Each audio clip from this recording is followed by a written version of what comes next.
National Movement and the Member of Parliament for St. Anne's East, Dr. Nyan Gadsby Dolly, Deputy Political Leader, Party and Election Matters, Mrs. Jennifer Batiste Primus, Youth League Chairman and Temporary Senator, Mr. Patrick Phillips, Operations Officer, Ms. Irene Hines, Deputy Mayor of Arima, Councillor Jovan Roberts, Chairman of the Tunapuna Regional Corporation, Chairman Josiah Austin, Member of Parliament for Malabar Mausika, Dominic Romaine, Member of Parliament for Laventille East, Mr. Christian Birchwood.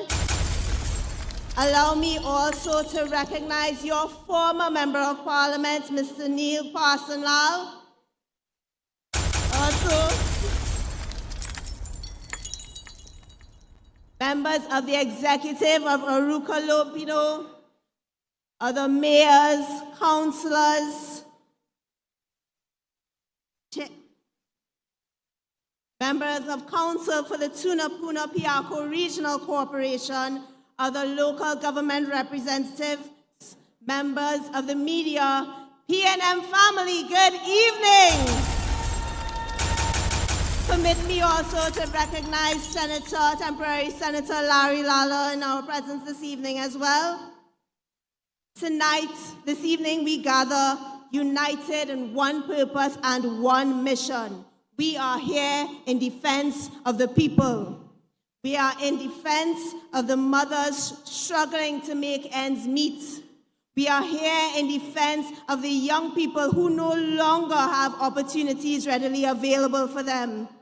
We are in defense of the elderly, the workers, the entrepreneurs, and every citizen who feels abandoned by this wicked and vindictive and cruel UNC government. Tonight, the People's National Movement stands with you, the people, because we have always been the party of the people. Some noise for the People's National Movement as well. We have always been in defense of the people. Welcome to the National Public Meeting hosted here at the Bonaire West Community Center in the beautiful constituency of Aruka Lopino. My name is Anisha Beach. I am the PRO of the San Fernando East constituency, and it is my distinct pleasure to join you here this evening. At this time, I invite everyone to please stand for the playing of the national anthem of the Republic of Trinidad and Tobago.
Please remain standing as we invite Mr. Brian Hutchinson to deliver the opening prayer.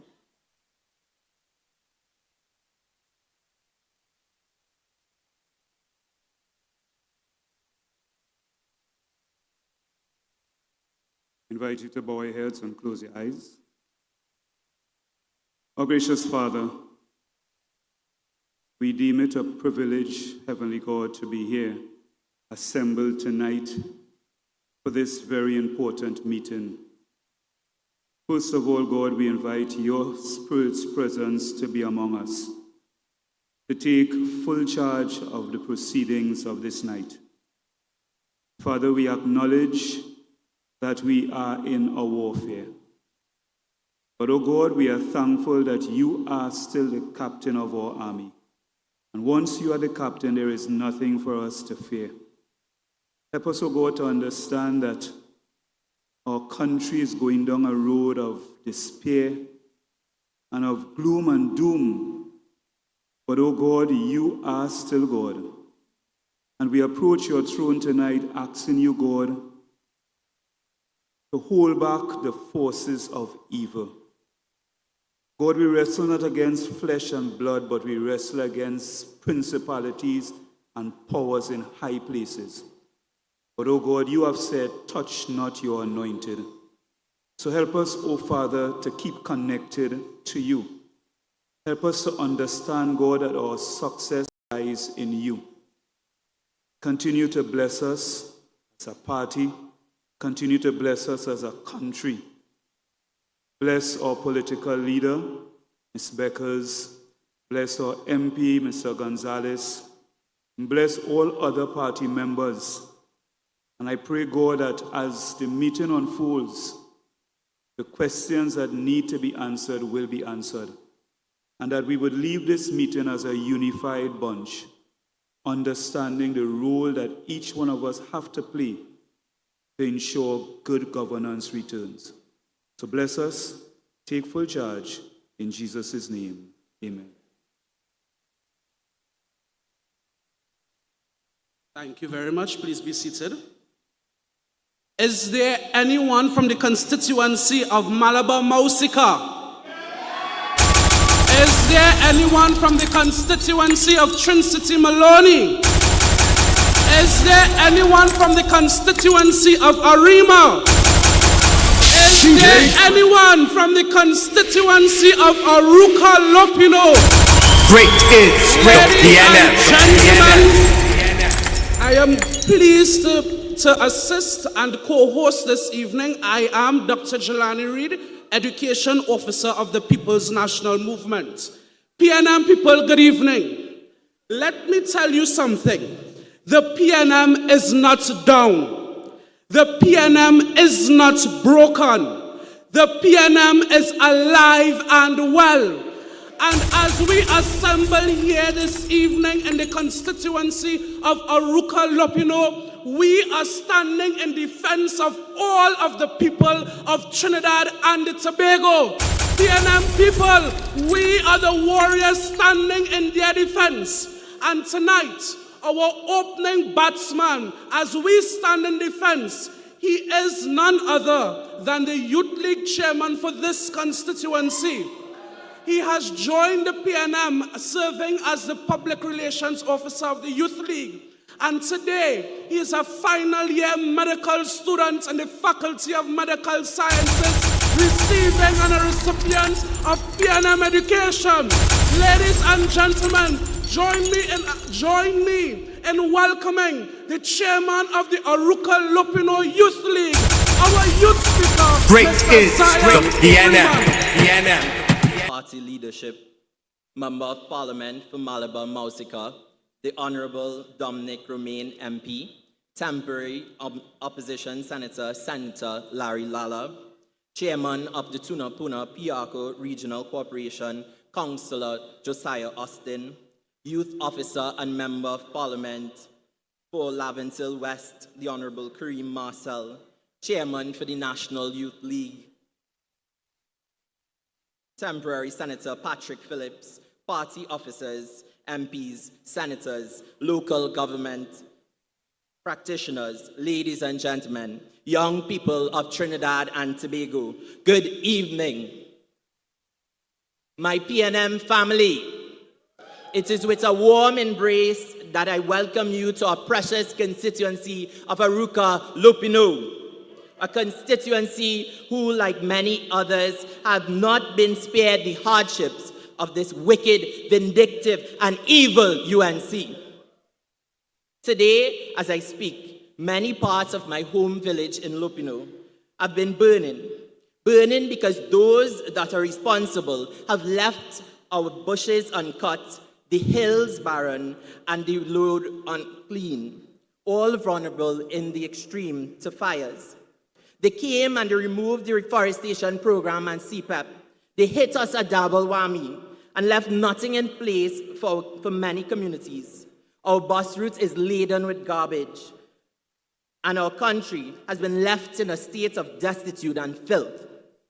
You know what they say? A house that is dirty is a house that is unstable. But yet, they will try to fool you and say that these programs were for ghost workers. Don't give them 1 second of your time. Pay them no attention. Because the only ghost workers we know is the 3 in the HAC, and as well as the 1 in the office of the Prime Minister. But what systems are being put in place to safeguard communities like this? Are these communities just expected to burn? But let me say, this is not the only thing that the UNC has burnt away, because they burnt away the Amplify program. They burnt away the Civilian Conservation program. They burnt away the Youth Agricultural Homestead program, and they continue to burn away the very pillars that supported many young people. These programs collectively created diverse opportunities for at-risk youth by recognizing that success does not look the same for every young individual. Through agriculture, music, the arts, community service, leadership training, and vocational development, these programs have allowed youth to discover talents, develop skills, and pursue meaningful paths. A country cannot complain about crime while simultaneously cutting programs like these designed to prevent it. When opportunities disappear, desperation often grows and hope is lost. Let me repeat, when opportunities disappear, desperation grows and hope is lost. They are only making promises, like reopening the CCC. But promises do not in the long term pay bills, give security, or give young people real opportunities. When 48,000 workers are fired, bread is removed from the tables of thousands, and stress is brought into the household, there is a breakdown in the family unit that is in turn taken into schools. Students lash out and many are expelled with no alternative. What is left of these children? Society forgets them, and they fall into the depravities of the criminal element. But we do not forget you. We see you and we hear your cries. Our political leader has already said that the PNM will bring back every single program. We will bring it back. Great is the PNM. The youth of today are yearning for betterment. Betterment in the sense that they are given equal opportunities and the right to grow, succeed, and have their voices heard in society. As a child, you're always taught that if you go to school and come out with some decent passes, that you would have some chance of doing well in life. But if you look at today, we live in a society that is based on who you know and how loud your voice is. Don't be mistaken. We support the employment of individuals in positions like WASA. Yeah? You all know about that? But don't be mistaken. Right is right and wrong is wrong. We cannot have individuals applying to these institutions who are underqualified, and those who are qualified are not getting through. Just to put it into perspective, imagine taking 5 or more years of your life to study, apply for numerous jobs, and not get through with even one. Imagine knowing that persons who are severely underqualified get the job just because they can bad talk the PNM. This is the reality that many face. It is discouraging, vexing, and saddening. But what are we to expect? Because, and I quote, true hypocrisy is the audacity to preach of integrity from a den of corruption. Just yesterday we saw numerous officers descend into Port of Spain for a peaceful demonstration, and not one was seen in Superior. We do not support the constitutional muzzling of the freedom of speech and freedom of expression. I've asked the young people of Aruca Lupino the simple question, how do you feel as a young person under this government? Well, Khadijah said, disappointed because I expected them to at least keep up their promises a little bit longer. Henry said, imagine you have your qualifications and educations and can't get a job in WASA, but numerous influencers who bad talk the PNM sitting down collecting $10,000 salaries.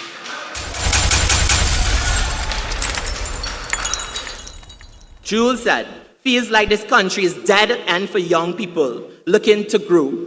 No jobs even for people who are well educated, no justice. Another said, crime sky high in a SOE, children being killed, and where is the Prime Minister? Like we need a state of emergency in a state of emergency at this point. And so many others said, ready to migrate. This is the collective rhetoric of the voices of many concerned youth. This is not just my perspective. A note to the Prime Minister and ministers. Madam Prime Minister, I do not know your voice. I do not know who you are, but I know you're supposed to be the Prime Minister and govern this country. If you can't do that, then just call elections now. And our political leader, the Honorable Penelope Beckles, is most ready to take the reins. To the Minister of Homeland Security, where are you when a community has lost a child and their cries call for justice? You can't even be seen in a community center, which is for the community. To the Minister of Sports and Youth Affairs, what is going on with the youth programs? You are not just the Minister of Sports. Swallow your pride and call Senator Foster Cummings, and he will guide you accordingly. Lastly, young people, I speak to you directly. Do not be beguiled for another time by those that speak the loudest, but rather you venture to make your own opinions and make your own decisions. I must recognize the chairman of the People's National Movement, our member of Parliament, Marvin Gonzalez. Great is the PNM. Venture, and as I was saying, venture to make your own opinions and make your own decisions. The facts are out there. Find them and empower yourselves. Step forward and take responsibility for your country. We are the future of this nation, and we must do all that we can to make it better and stand up with our fellow man and to stand against hypocrisy, injustice, division, and the type of politics that seek to weaken rather than uplift our people. We are in this together, and we must remain united and resilient. For we are the People's National Movement, a movement grounded in the people, the political engine and great machine that continues to be the driving force for true representation. And our engine will sound against tyranny and oppression of the wicked, because the PNM will always be the voice for the people, and a voice for the voiceless, and a voice for integrity under the leadership of Penelope Beckles Robinson, the future Prime Minister of the Republic of Trinidad and Tobago. Hear the engine roar. Hope in every village, strength in every heart. One people, one movement. Forward we rise, forward we stand. PNM, PNM, PNM. Long live the youth of the nation. Long live the PNM. Great is the PNM. Great is the PNM. Great is the PNM. And we shall prevail. Great is the PNM.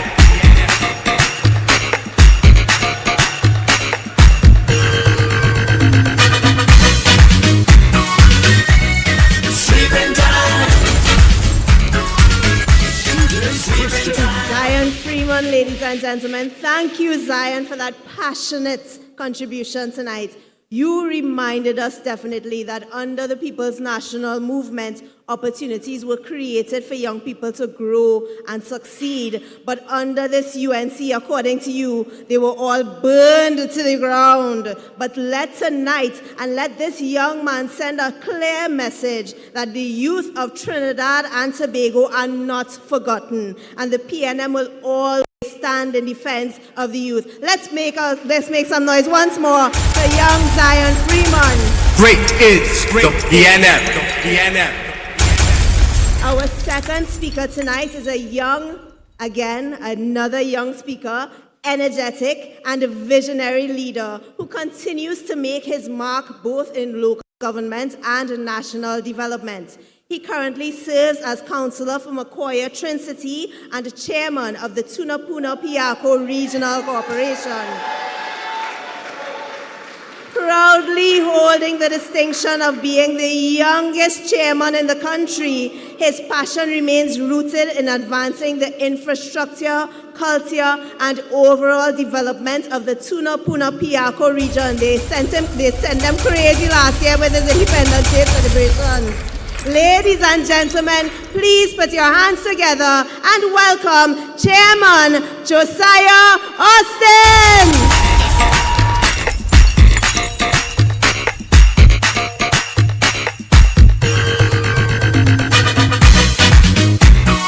Great is the PNM.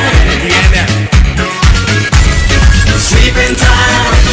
Oh, sleeping time.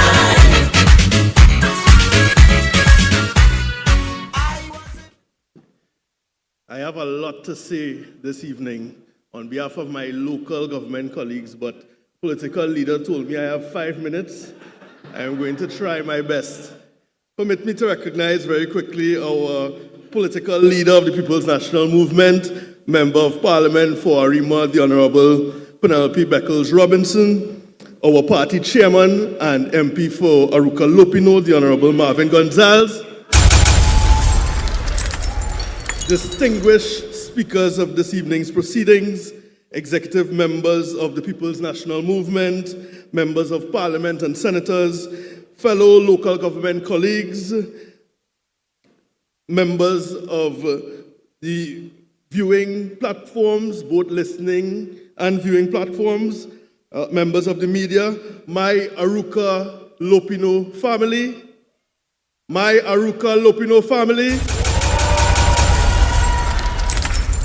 my PNM people, good evening. I stand before you not just as the chairman of the Tunapuna-Piarco Regional Corporation, but as someone deeply concerned about the direction of local government in Trinidad and Tobago. For years, we in the People's National Movement campaigned for meaningful local government reform. We worked to advance measures aimed at giving greater autonomy to regional corporations, empowering communities, and bringing decision-making closer to you, the people. But since April 28th, there has been a noticeable shift. The conversation no longer appears to be about empowering local government. Increasingly, it seems to be about expanding central government control. And while this shift is taking place, corporations are facing tremendous pressure. As we meet here this evening, my colleague, Chairman Walcott of Sawa-Lavantil Regional Corporation, has been struggling to ensure that there are accommodations in place for the staff and council to continue serving its burgesses. The reality is that if public attention was drawn to this matter through the media, they have found themselves displaced. And people have every right to ask, is this the action of a government that truly understands the importance of local government? We have also seen the Ministry of Rural Development and Local Government taking the lead in hiring casual workers and assigning them to corporations to be supervised. But many questioned why the funding was not simply directed to the corporations to manage this themselves. And more troubling is the fact that many of these workers are still awaiting payment after 5 weeks. Recently, corporations have also been encouraged to execute development programs, projects through the Rural Development Company for a management fee, despite regional corporations successfully managing these projects for years. But we understand what their intention is.